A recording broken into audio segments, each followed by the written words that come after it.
Fort York National Historical Site. It's only one corner left.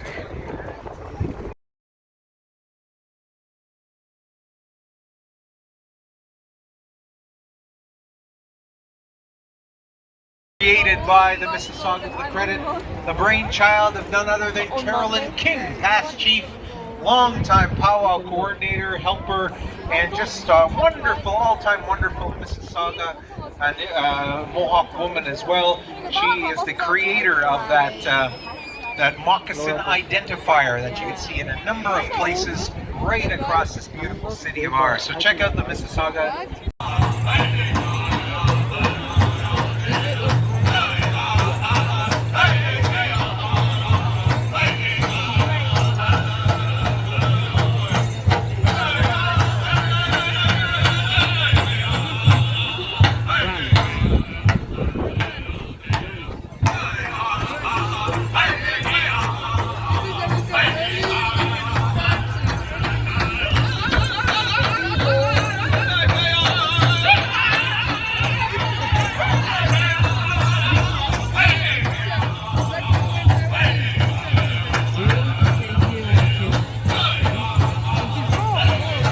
If you're taking photographs or if you're doing video, to do it from the outside of the dance arena. So photographers, please remain outside the dance arena.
Thank you very much, host drum. Give them a big round of applause.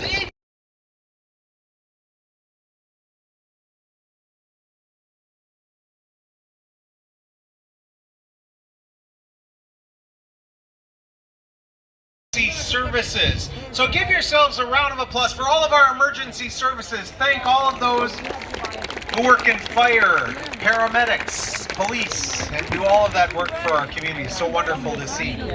This is about community service. A lot of the work that we do as Ogichida, Anishinaabe, Ogichida, Quewag, is about service to our community. When we don this regalia, when we pick up this microphone, when we sing at this drum, we begin to embark on a journey of following the path of our ancestors, of our teachers that share with us so much of the teachings of our life. The life we call Minobimatsuit, this good life. The central philosophy of the Anishinaabe people, or the Ojibwe people, the Mississauga, the Algonquin, the Odawa, the Potawatomi, in our language we are all known as Anishinaabe. Our central philosophy is that we call Minobimatsuit, to live a good life. Many philosophers for hundreds of years have went to school, have studied and asked the question, what is the meaning of life? What is the purpose of life? All they needed to do was come to powwow and ask Anishinaabe what that answer to that question is. And it literally means, in our philosophy, to live a good life. That's what this is about. When we pick up this way of life at our powwow gatherings, when we sing, when we dance, it's about to celebrate that good life. To do that according to our teachings, according to our values. We follow a set of values as Anishinaabe that's guided by our 7 grandfather teachings. Those 7 are so beautiful. The teaching of love, the very first teaching we get, the teaching of respect. That teaching of respect for us is unconditional, which is very different from contemporary understandings of respect, where sometimes we're taught that respect needs to be earned. Well, for us as Anishinaabe, respect needs to be unconditional, to offer that. So that love, that respect that's there. Truth is an important of our values. That teaching that we call Dibwe Win, that truth. And truth is to really understand things from the heart. That's why before you can understand reconciliation, you need to understand truth. And to understand truth is to come and listen to our stories, hear our teachings, hear from our elders, and doing that in a good way. And that is that teaching of truth. The next teaching is that teaching of humility, to know our place in circle. That's why I can see that respect, that this circle is open, that you're dancing with us, you're sharing that with us, and that's to understand humility. Humility is also to understand that we are just a small part of this earth, that we need to know our place in creation, to be the caretakers, to be the stewards of the lands and the water. The next teaching is the teaching of honesty, and that's something that's personal to you. So hopefully you take a lot of these teachings, those words that are being shared by our knowledge keepers, and take that to heart, to take those truths that we're learning, and be honest with yourself that I'm willing to understand and learn these new things. The companion to that teaching of honesty is bravery, that 6th teaching. That bravery is being that public-facing part of your value system. That you're willing to stand up and be an ally. That you're going to be willing to stand up to be an advocate of reconciliation. That you're willing to stand up and, disrupt those oppressive spaces that you might see, or some behaviors that are just not right. It takes bravery to do that. When you live by those 6 teachings, only then, by living a whole life of those 6 grandfather teachings, do you receive that 7th teaching. And that's the teaching of wisdom. That's the wisdom that's taught to us by our elders, that's carried by our knowledge keepers. So come and talk to these elders. Come and speak to them. Show that respect to them and learn from them. They are the carriers of this knowledge. So I'd like to ask you for a big round of applause and thanks to all of our knowledge carriers and our elders who are here with us, the embodiment of those 7 grandfather teachings. I'm going to ask our co-host drum to get us a song ready. And our host drum, we're going to get you, give you a special song at the top of the drum order.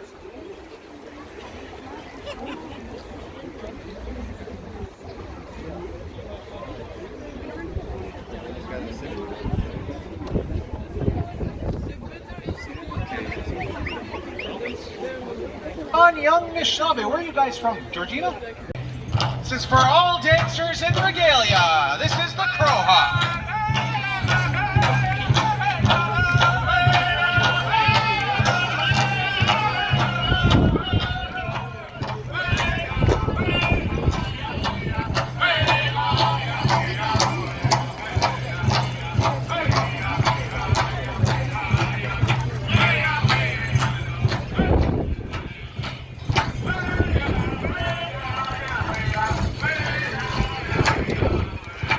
All dancers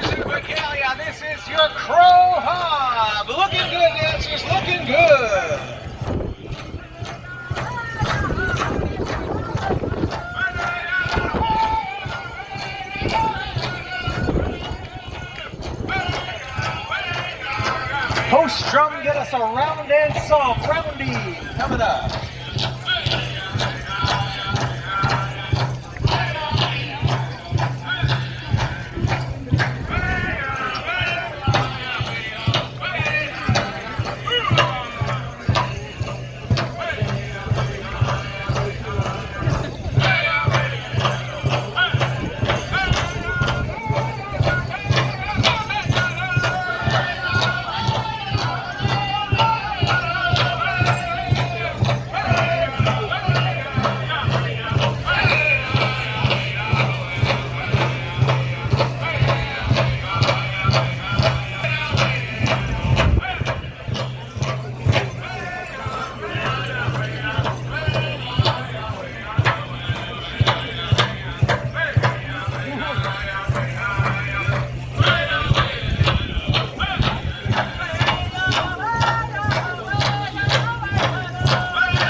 Want to welcome my daughter Jasmine Fairburn to the circle with her friend Alex. Welcome Alex, welcome Jasmine. Ooh, meeting new friends, having a good time. Dancers in regalia, this song is worth 40,000 points in the contest. In other words, you have to dance. We're gonna do two-step or we're gonna do roundy? Two-step. Okay, we're gonna make this a couples dance, two-step, BFF dance. Native men's residence, traditional palo. This is your two-step.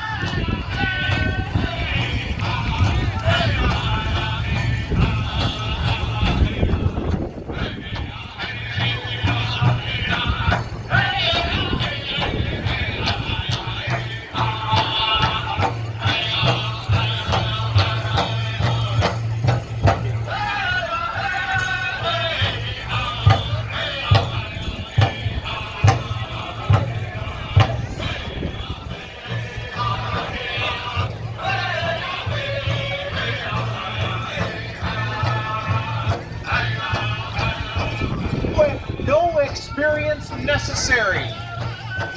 You just need to have a partner to get in there.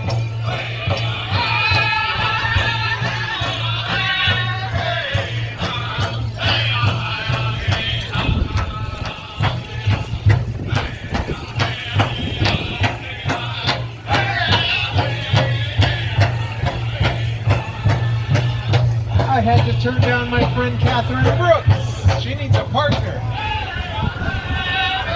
Beautiful partnership dance.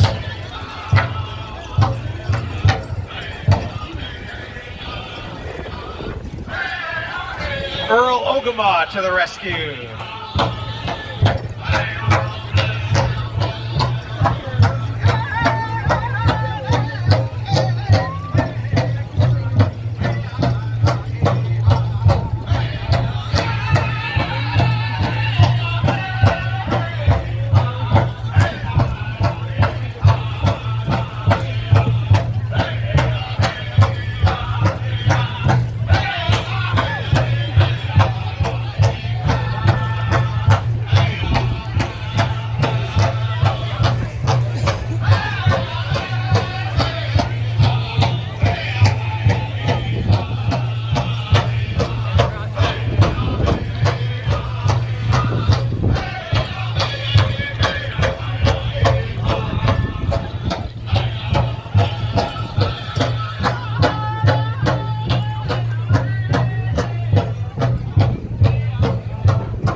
Anishinaabe Nation. You guys are up next, intertribal, whenever you're ready. A lot of these songs come from that time when we shared these traditions with each other, these intertribal songs, these intertribal gatherings that took place. So a lot of the songs that we share don't necessarily have names to them, don't necessarily have words to them. Sometimes they're just a feeling, they're just sounds, they're just that chanting that at one time had some words to them. But in order for us to share those, it's not necessary to have the language to carry these songs. So these are shared, and those are those intertribals that are provided. But we do continue to carry those songs of our nations, of our particular peoples. And some of those songs go back and are very, very old. Some of these songs come in ceremony. Some of them come in dreams and are carried by those language speakers, those language carriers. So you might hear some of those songs today. Some of these songs are very much social songs, songs that we share, such as that two-step song, the round dance song. Those come to us from that nation further west of us. Those ones who live in the prairies and further north, the Innu people, the Cree people.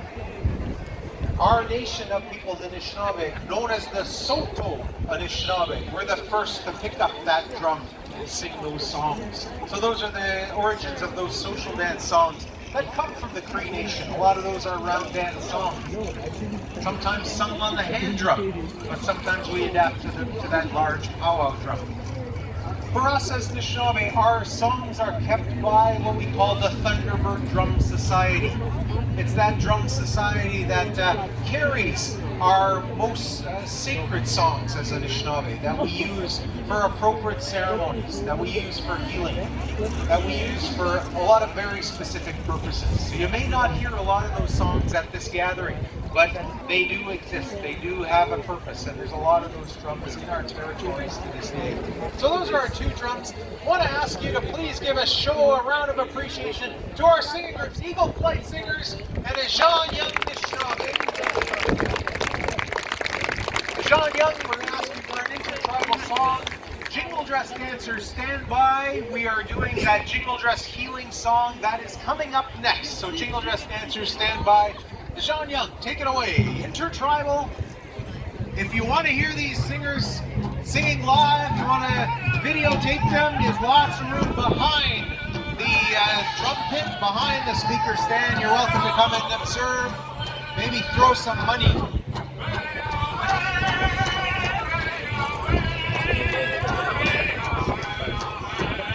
If you're missing a hair tie, an oval hair tie, please describe it to me and I'll be happy to share it back.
if we're here looking for healing, looking for wellness, looking for that good guidance that's necessarily from this way of life, we start with that tobacco. Oftentimes I ask, well, why tobacco? Tobacco is bad, it can be harmful, it's addictive, it can cause cancer, it can make you sick. And that is so true. But I always distinguish good and proper use of ceremonial tobacco. That's far different from the abuse or misuse of tobacco. Today we're going to show the good and proper use of this beautiful medicine, the first gift of the Anishinaabe. If you are here looking for healing, if you're here looking for that wellness, if you have an ailment, physical, mental, spiritual, and you want some help from these dancers, all you need is a little offering of this tobacco. Take a little bit of that tobacco, bring it to one of these dancers, whisper in their ear and ask them for that help. Tell them what kind of healing you're looking for. So talk to one of these dancers that are going to be coming out here. So I'm going to ask the jingle dress dancers to spread themselves all throughout the circle. We're being asked not to do any photography during this song, so please put your cameras away for this healing. Once you have tobacco, bring it to one of these dancers.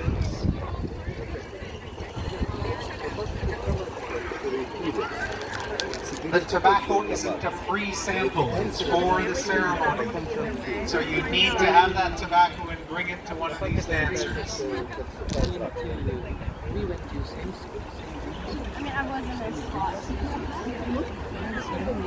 In this dress, you hear those cones. The sound of these dresses mimics the sound of creation, the sound of the very first thought of our Creator.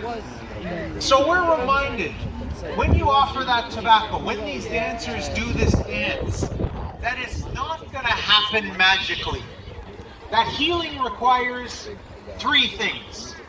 It requires faith. You have to have faith in this tobacco, in this dance, in the possibility of healing. You have to have faith. You have to have hope that you're looking for that healing. Hope that you're going to get better. The third thing that you need is you have to work for it. That healing just doesn't come just because you ask these dancers to dance for you. You have to eat well. You have to put aside those chemicals, the alcohol, the drugs, those things that can be an impediment to good health. You have to think positively. You have to take care of your mental wellness. All of those things are a requirement of good healing. So when you have that, we want you to stand up. Ask everyone to rise. Put your good thing was seen coming to him in his vision of that healing. So I want to acknowledge that. There is a sacred fire. So part of this being a traditional gathering is those offerings, that ceremony that's a part of our gathering.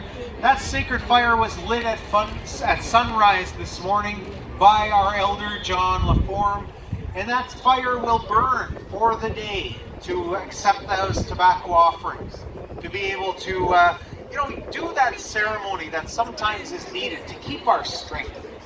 One of the things we haven't talked too much about today, and it was mentioned by our Member of Parliament, Carolyn Bennett, is trauma.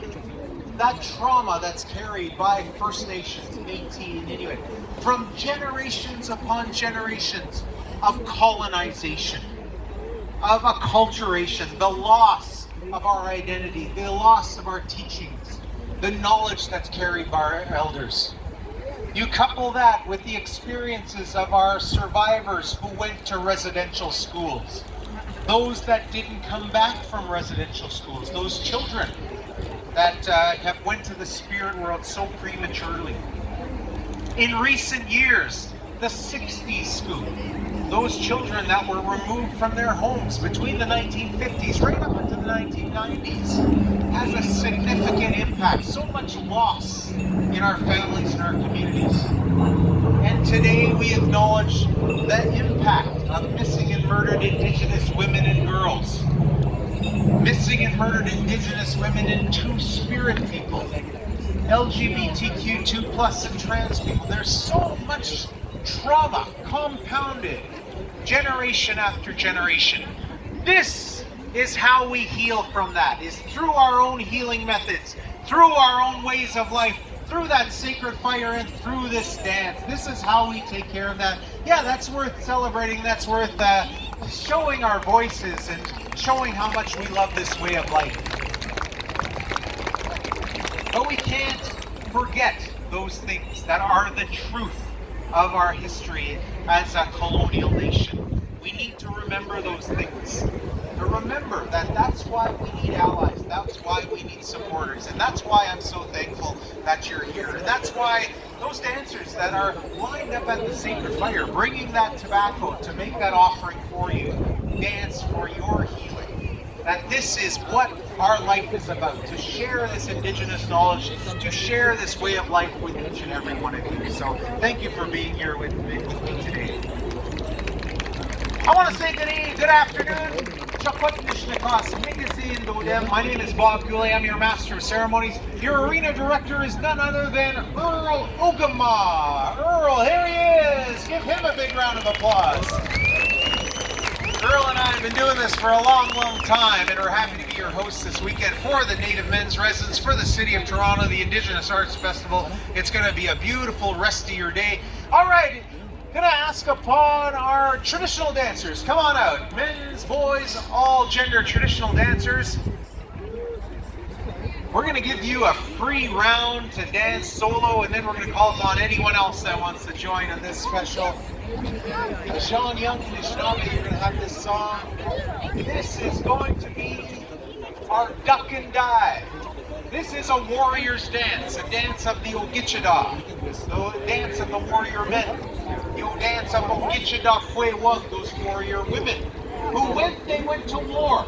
They were ducking and diving away from those arrows, away from those mortars, away from that gunfire, to find survival, to reclaim their life. And that's what this dance celebrates, is life, is to be able to continue our way of life despite all those traumas that we've endured.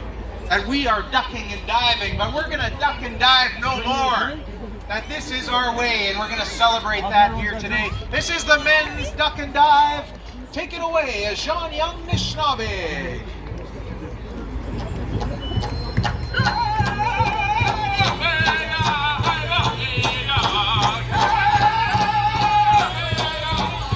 Show some appreciation for our men's, boys, and the traditional dancers.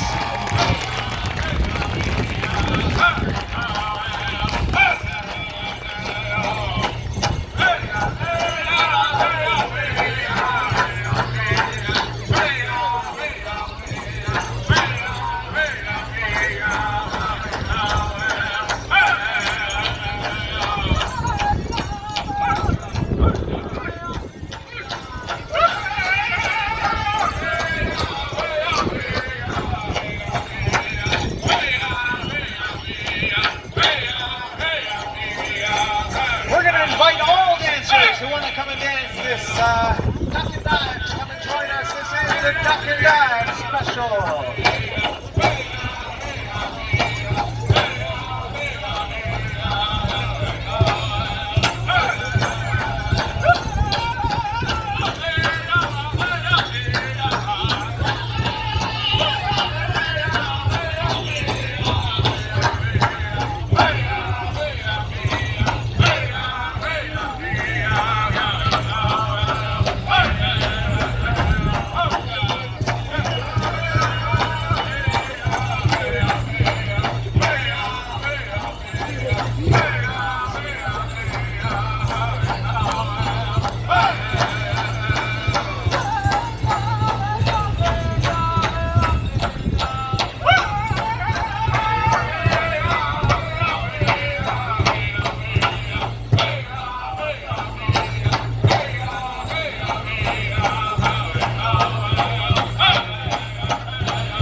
grandmothers, our mothers, our aunties, and our future life givers that are out there too. So we acknowledge them. We're going to ask all of our men, all men in the audience, to please rise.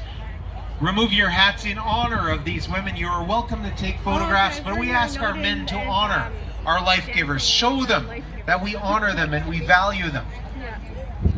So we're going to go to Jean Young Anishinaabe to give us this song for the Women and Girls in All Genders traditional category, our first exhibition of the afternoon. Take it away, Jean Young.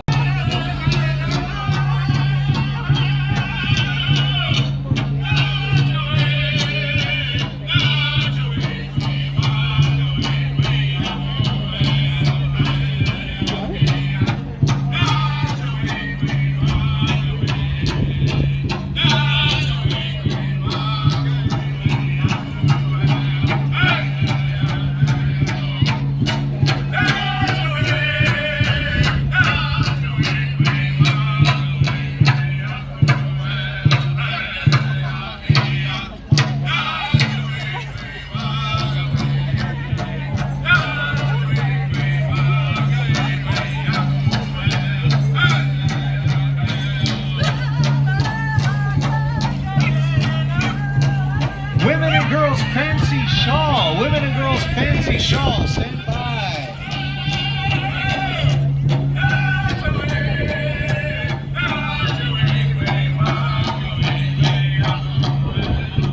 Eagle Flight, you'll have the Fancy Shawl song.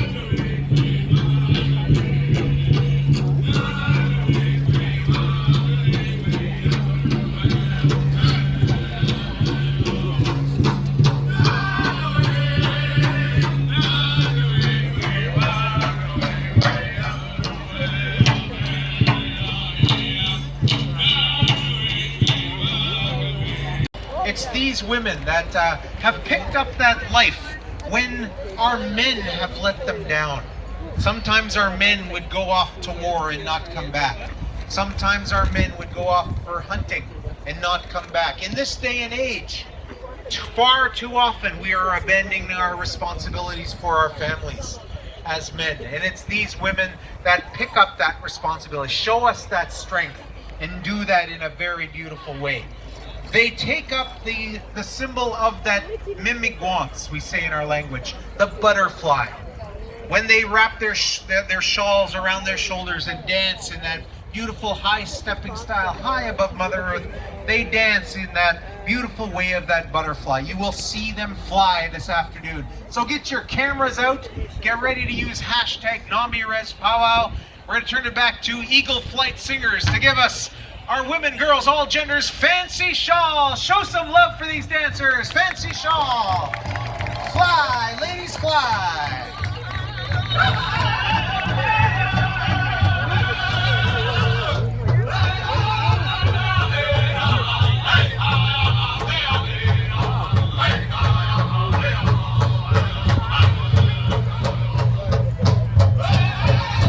Men and boys, all genders, grass dancers. Grass dancers, stand by. Grass dancers.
Mississaugas the credit.